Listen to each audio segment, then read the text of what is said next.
بحب اقول بهالايام الفضيله هلا اللي هي ايام حج وايام عيد الاضحى المبارك، ان شاء الله كل عام وانتم بخير للشعب العراقي جميعا وللشعب السوري وللامه الاسلاميه جميعا، وتكونوا سالمين غانمين، ويجعل الايام الجايه تكون احسن علينا وعليكم وعلى الجميع، ويفرجها على العباد والبلاد كلياتهم ان شاء الله، وكل عام وانتم بخير جميعا ان شاء الله. انا بتمنى ان تكونوا بالف خير انتم والشعب العراقي الصديق والحميم والاخ يعني، ويعني واهداء من الشعب السوري للشعب العراقي احلى التحيات، وكل عام وانتم بخير بمناسبه العيد الاعياد اللي هلا هيك، وعيد الاضحى المبارك والاعياد اللي مرقت، وان شاء الله بتضلوا هيك من ازدهار الى ازدهار افضل، وتكونوا بالف خير. والله كل عام وانتم بخير، والله يحسن نفوس الشعب وبس. والله كل العالم وكل العالم العربي بألف خير، ويعاد عليهم بالصحة والسلامة، ويديم الأمن والأمان على الدول العربية كلهم. احنا هيك الله يفرج على البلد ويفرج على العراق وعلى الشام وعلى الدول العربية كلها، ما بنلغي غير الكلمة.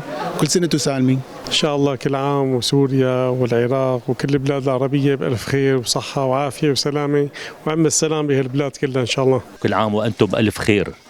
الشعب السوري والشعب العراقي شعب واحد، باعتبار إحنا كلاتنا شعوب عربية واحدة، وعيدنا وعيدهم واحد نحن وياهم. شو الشعب العراقي شو الشعب السوري، بلد واحدة وشعب واحد ومحبتنا واحدة، ومثل ما بقولوا يعني أعيادنا كلها واحدة يعني.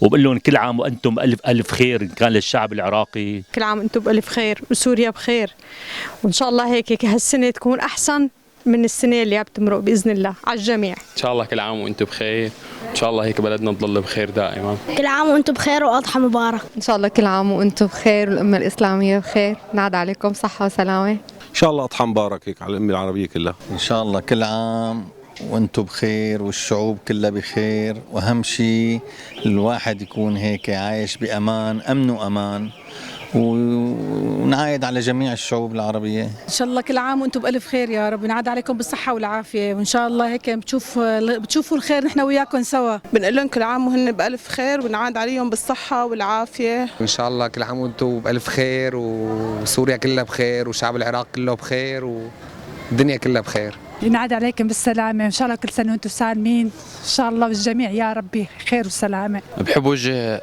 أول شيء معايدة للشعب العراقي والشعب السوري، طبعا نحن شعب إنه شعب مقسوم نصين يعني كبلدين، بس نحن شعب واحد، وبحب وجه معايدة لكل الشعب العراقي وللشعب السوري طبعا.